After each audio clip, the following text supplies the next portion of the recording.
Hi again. I wanted to review this book called The Power of Now, or Practicing the Power of Now. But I wanted to talk about this book in terms of using it if you are if you're a business owner, if you are in a relationship, have been in a relationship, or often find yourself using relationships as a sort of bridge to the next thing in your life. Now, no judgment, okay? So I'm going to just speak from my experience and what this book has done for me so far. And these are one of the books that I think is going to be really powerful because, one, it's really accessible. It's not intimidating, right? And I think it's going to apply to a lot of different things. This book calls it cycles or phases in your life as you move through your life and you move through the different things that you evolve from or evolve through in your life. Particularly, I'm going to speak from the context of being married, being in a relationship with my business partner, also being a part of 3 separate businesses. So a lot of business related things. And another thing, big part of this, not maybe related to business, but kind of, is my relationship to chronic pain and pain. A big reason why I picked this book up is that I heard on a podcast somewhere that it changed the life of that individual. And the individual that I was listening to, they sort of seem like they've read through, say, The Secret. They've read through Louise Hay's Heal Yourself. They've gone through and are a bit self-aware about themselves. And I said, hey, I'm kind of like that. I feel like I've gone into a little bit more than surface depth about self-awareness. And I try to tap into that as much as possible to try to understand or overcome any struggle or hardship or repetitive injury to the mind, body, and spirit. And so I use things like that, particularly in form of reading, because when you read something, I feel like it's different than listening to it, say on an audiobook, or watching a video on this. When you read something and you're going through whatever you're going through in your life, you are able to internalize it, give your own voice to it, make your own conceptualizations about it, versus the other way around, right? And so I like that this encourages you to have your own internal dialogue, so to speak, and it offers you just a way to be present with what you're reading. A couple things I wanted to cover in here. I sort of skipped around in this book, just like I think you should do with any book, is, don't get too attached to, I must start here, I must end here. I like to use books as tools so that I can, again, overcome any of the repetitive offenses that are happening in my life. And I have been dealing lately with trying to overcome or get through a sort of chronic pain issue dealing with a lot of things, actually. I felt like every time I would try to fix something, another thing would break in my body, basically, or hurt, or I'd have to address or figure out this new thing now, right? So at first it was a disc herniation way back in the day, back in 2012, and then it became getting into a car accident, and then now you have some permanent damage in your neck. Okay, so now there's that, then there's commuting, and then there was, taking out sports altogether because I was a very athletic person, and then slowly but surely not being able to carry my cameras because I was a wedding photographer at the time, shooting almost every weekend, not being able to stand for very long, and that just kind of culminated into a bunch of crap because this pain was always keeping me from doing something active or staying fit or staying limber and staying flexible and staying mobile. And so I would find myself now years later, let's call it 6 to 7 years later, and I'm like, I can't climb, I can't do martial arts, I can't play basketball, I can't jump, I can't shoot, I can't do this and that and da da da da. So I decided this year in 2018 to be like, I want to fix this. I want to get back into martial arts. I want to be active again. I really miss that part. And I just don't want to be in pain every day. It came to that point. And so I started to explore it, started to really try to understand what was going on with my body, because I have been to chiropractors, I've been to the doctor, and they can't really, they seem to tell me all of the typical things. They don't even understand what my issues are. And so it was very frustrating. I knew that I have to go figure it out on my own. So I started to do that. Sooner or later, I started to just really cut myself off from life and design my life around this injury that I have, this illness. And I knew somehow that sort of attitude was killing me in a way, because I already know from being aware that your mental state and the way that you look at things, the way that you perceive things, the way that you talk to yourself, the story that you tell yourself can be quite compelling, and that you can believe it to the ends of the earth no matter what is told to you, because you believe this story about yourself so much. And so right away when I got this book, I skipped basically this whole first chapter. I skimmed around, but I basically skipped it, and I skipped all the way to this chapter called Dissolving the Pain Body. Okay, so this was important because it was just calling to me. And I read this passage later on in this chapter called Observe the Resistance Within Yourself. And so I couldn't put words to it, but I knew that my mental state and the way that I look at myself and the way that I now identify with myself, according to having this chronic pain always being there. And if I look back at my habitual speech patterns, how I talk about myself in video, I always mention this pain that I have. And when I read this, observe the attachment to your pain. Be very alert. Observe the particular pleasure you derive from being unhappy. Observe the compulsion to talk or think about it. The resistance will cease if you make it conscious. And so this book, it talks about when one is dealing with any chronic pain for such a long time, you begin to identify with it. You begin to attach yourself to it. It becomes you, you know. And that was very much my case. And it sort of becomes this unconscious way that you run your life. I have this, so I must do this, or I have this, so I cannot have this. I didn't want to travel. I didn't want to sit in an airplane. I didn't want to sit in a car for more than 30 minutes because it hurt. It hurt. And so what happens is I slowly but surely began to stay more indoors, not do active things because it hurt, it caused pain. I began to be fearful of getting back into the gym or even stretching, because it just seems, I would tell myself, it just seems every time I try to do something, I re-injure it and I'm in pain again. And so for me, that was quite hard hitting right there for me. I was sitting in my bedroom reading this passage, and I was like, dude, I know I'm attached to this pain body. And so this book goes on to explain that as long as you, I'm going to read now, as long as you make an identity for yourself out of the pain, you cannot become free of it. Okay. All right. Well, I've now consciously made it aware to myself that I have been identifying with my pain and saying this pain is me for like a really long time.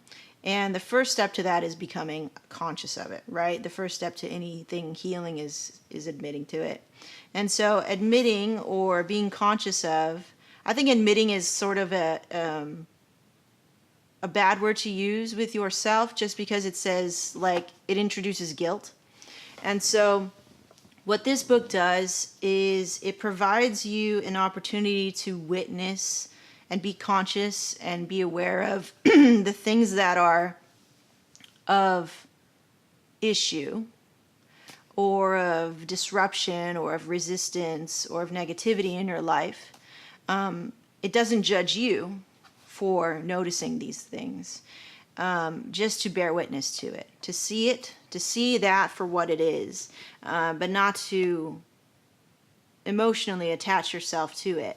And I think that's really important because we get so down on ourselves for feeling a certain way, or maybe finally admitting your fault in thinking a certain way, or finally seeing or witnessing it. And I feel like admitting, that word admitting means, oh, you have done wrong. Shame on you for thinking this way. So what I love about this book is that it doesn't judge you for it, and it says that, and it introduces the idea that you shouldn't judge yourself. Okay, so I think first and foremost is bearing witness to your pain, whatever that may be. There can be physical pain like me, the spiritual pain or the emotional pain that you may be going through because of those physical things, that chain reaction that happens when stuff goes wrong in your life. It goes on to say that, of course, the pain body is there because of certain things that happened in the past, right? So I had many things that happened to me that led up to this moment. And it is the living past in you. If you identify with it, you identify with the past. A victim identity is the belief that the past is more powerful than the present, which is the opposite of the truth. So it goes on to say that this injury that has plagued me since that time when that happened is now controlling my present life.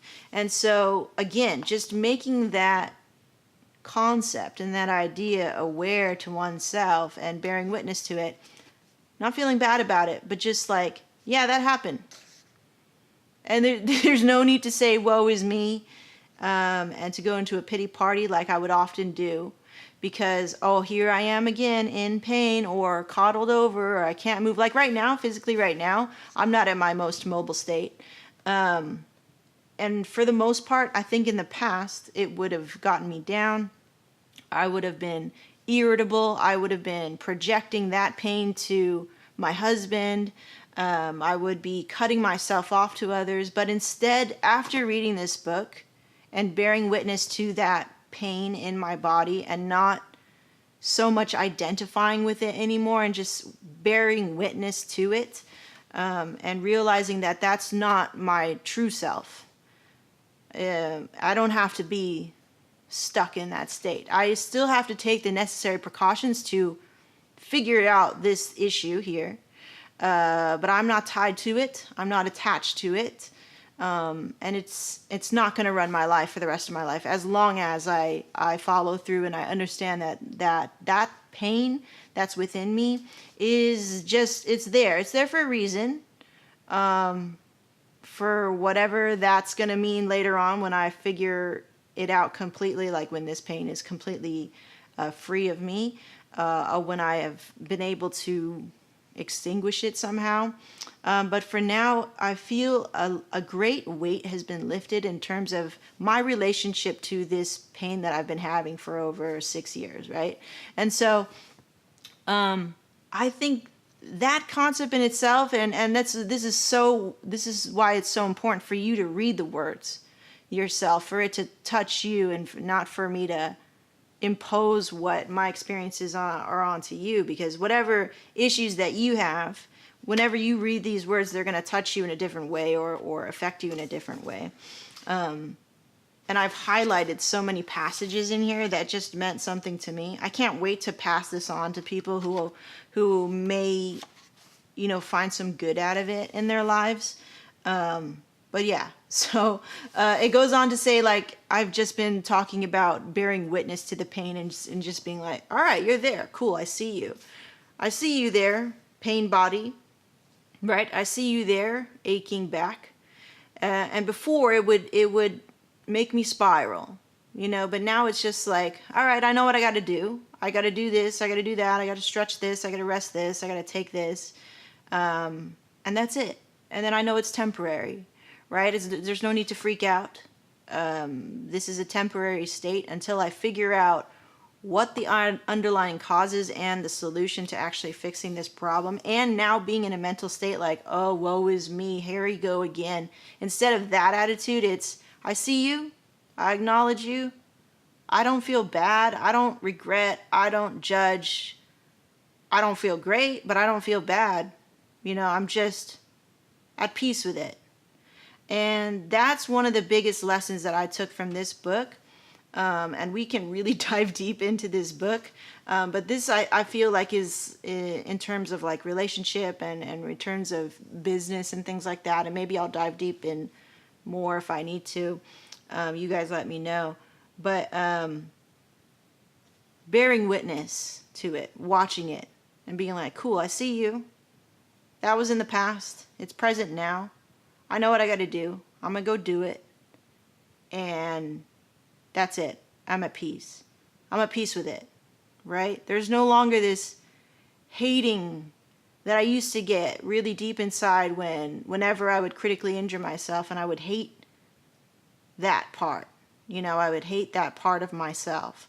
And I would say, it's just scream obscenities about my back or my hips, or it's my effing hips again, or it's my effing back again, or, like those type of language patterns and that type of mental state, and that berating of the self,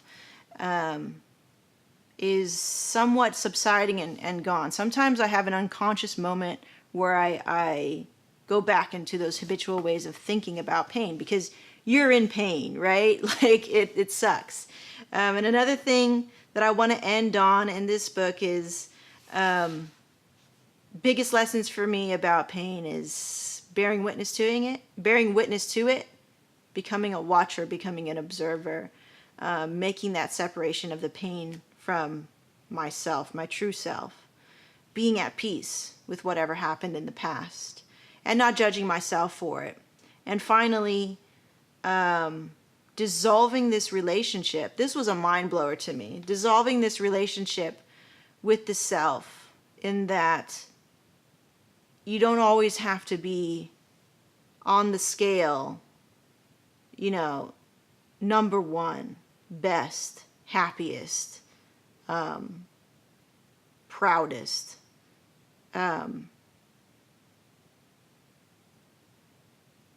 All of these metrics, that I believe that we as a society are falling into, which is if my likes aren't up, if my hearts aren't up, if nobody saw my video, if nobody liked my post, if I'm not pushing content of myself every single day and getting back engagement, and this ties right in there into business, which, obviously that you need metrics to run a business, but personally, this relationship with the self, of this facade of having to always be the top or be the best or whatever, this book says, or is introducing the idea that the relationship with the self, it's not really there.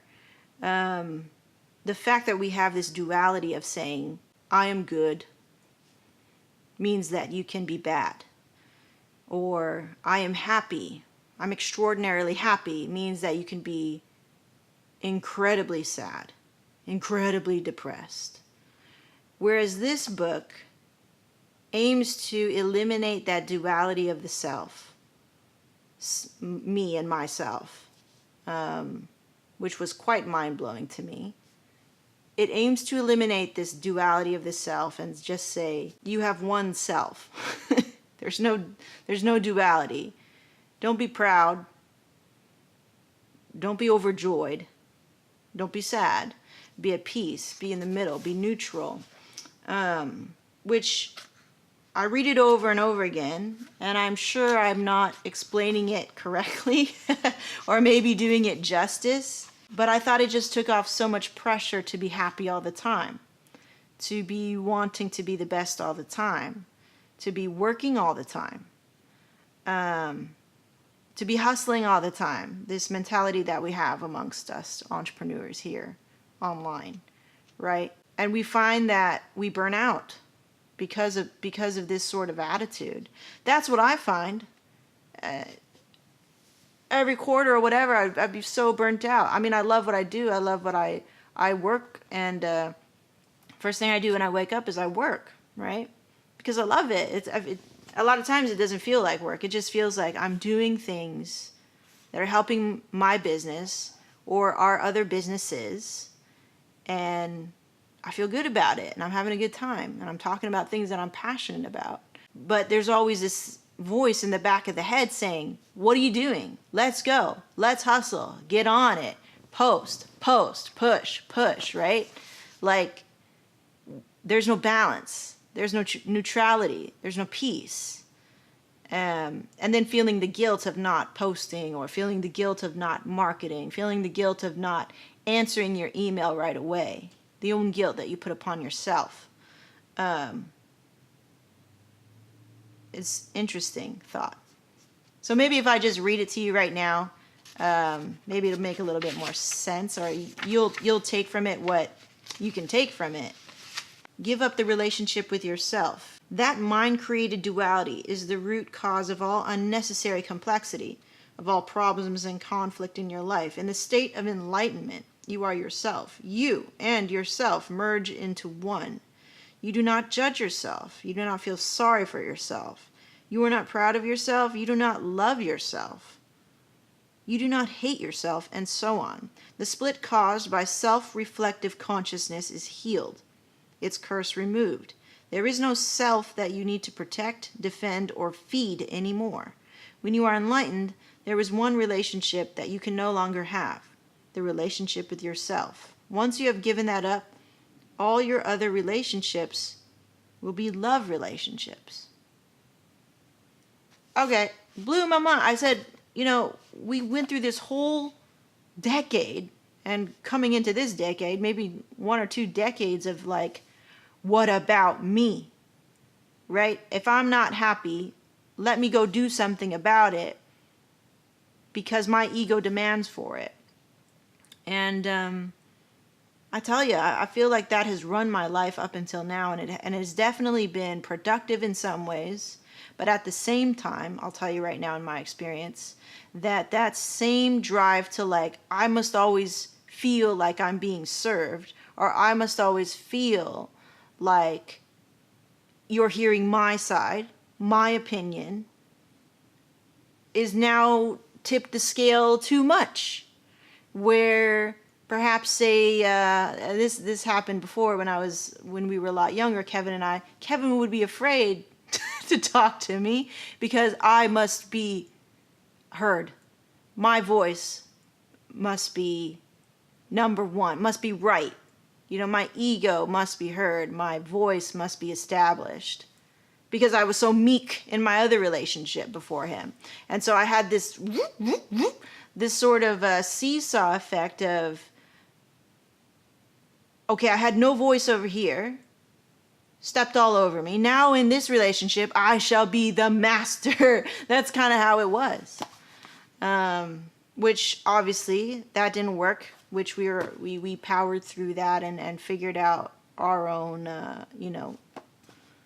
ways of running our relationship in a healthier way. But I feel we're coming off that, where a lot of the times, just as human beings, we don't like to be wrong. We don't like to relinquish what we feel is the ego's control of the situation or another person or of our own feelings. And that was quite mind-blowing to me. A lot of other mind-blowing moments in here that really touched me, made me cry, made me break down, because it was such a conscious moment to be present, to become present with the habitual patterns and ideas and concepts and actions that I've been taking in my life and facing them. And then at the same time, I didn't feel terribly too bad. I felt kind of bad for feeling that way sometimes. But the book does a great job of bringing you back to present moment, or at least it tries to, if you're open to it, if you're open to that message, if you're ready to go there, if you're ready to be at peace with yourself. Some people aren't. I know that I'm ready sometimes. I'm ready sometimes, and then sometimes I want to hold on to my anger, or I want to hold on to my resistance, because my ego is very powerful in that it wants to keep itself alive by being resistant, by not letting go. So, I mean, I don't know. This was not really a book review because I skipped around and I only told you about a little bit of it, but I feel like those were the most pressing parts for me. And to let you guys know that this book is, I think, a really great tool for the person who may feel overworked, underappreciated, maybe going through a bit of pain, whether it be physically like myself or emotionally, or you're going through some shit. Excuse my language, but if you're going through a shit time in your life, or there's little pockets where it's like, how do I deal with this? How do I resolve this? It feels like it's forever. I would definitely pick this book up. It's like $6 on eBay. And I was really excited to read it because I knew it was going to help me, at least in little part, move closer to understanding and maybe even having a little bit more compassion for all the stuff going on in my life, you know. And it's been also very instrumental in helping me deal with anger, harboring anger, being mad all the time, being irritated all the time, I felt. So, check it out. Check it out. I'll put the link in the description. And you can investigate for yourself if you're open to it. So, thanks for listening. I'll see you next time. That was long.